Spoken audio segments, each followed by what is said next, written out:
से हो बतिया। अरे हमारो बियावा हे ब्रह्मा जी के कारा से हो होई।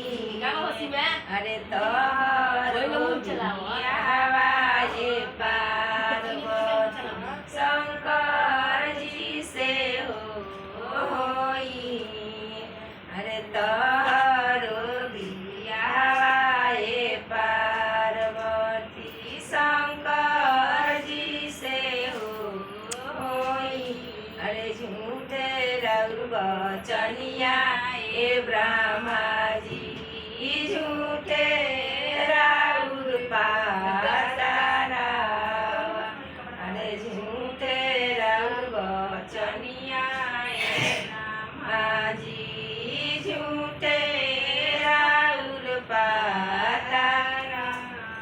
अरे हाथे लेनी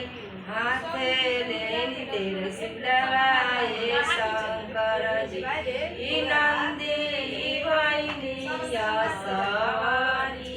अरे डमरू बाजावत हे शंकर जी ऐनी गौरा दुआरी। अरे साँचे राउर बचनिया हे ब्रह्मा जी साँचे राउर पातारा।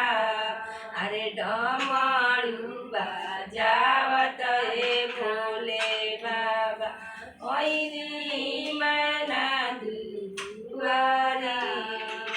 हर हर महादेव।